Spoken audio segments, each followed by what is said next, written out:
नमस्कार मैत्रिणींनो, रंजना किचनमध्ये तुमचं अगदी मनापासून स्वागत आहे। आज आपल्याला कैरीपासून रेसिपी बनवायची आहे। तोंडाला चव देणारी, भूक नसेल तरीसुद्धा पाहताच तुम्हाला भूक लागेल अशी रेसिपी बनवायची आहे। ताटाची शोभा वाढवणारी, ताटात ठेवताच शिल्लक न राहणारी कैरीपासून नक्की व्हिडिओ संपूर्ण पहा। 2 मिनिटाच्या आत रेसिपी होणारी आहे, झटकीपट। कैऱ्या घेतलेल्या आहे 4-5-6 आणि त्या स्वच्छ पाण्याने आपल्याला धुवून घ्यायचं आहे।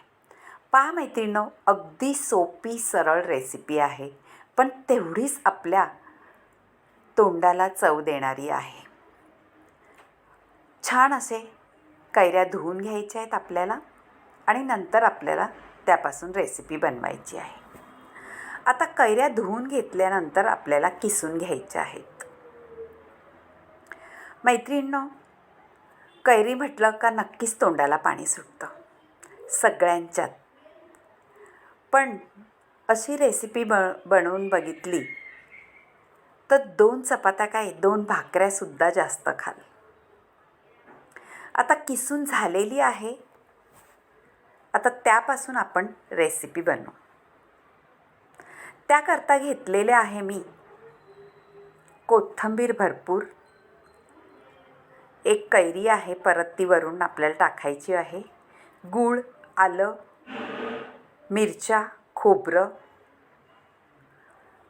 आणि कैरीचा किस। इतकं सामग्री आपल्याला आधी मिक्सरच्या भांड्यात घालून घ्यायची आहे। मिरच्या, आलं, कोथिंबीर, गूळ आणि खोबऱ्याचा किस।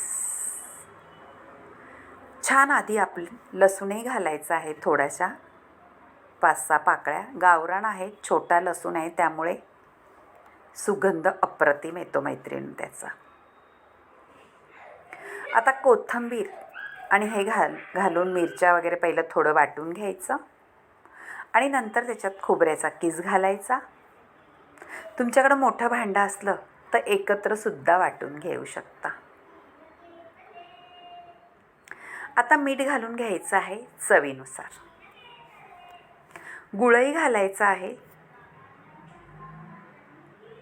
आणि छान आपल्याला मिक्सरच्या भांड्यात वाटून घ्यायचं आहे।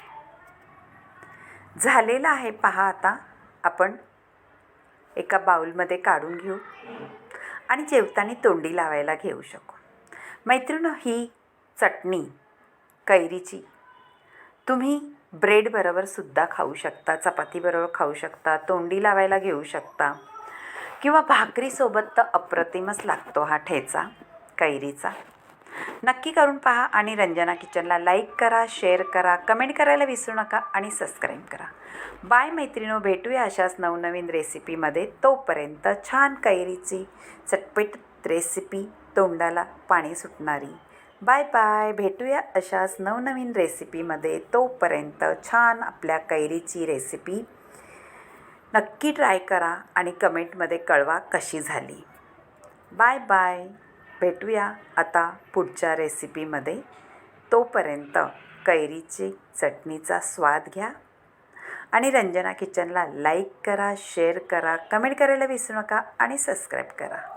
अशाच नवनवीनसाठी माझ्या चॅनलला नक्की सबस्क्राईब करा। Bye bye.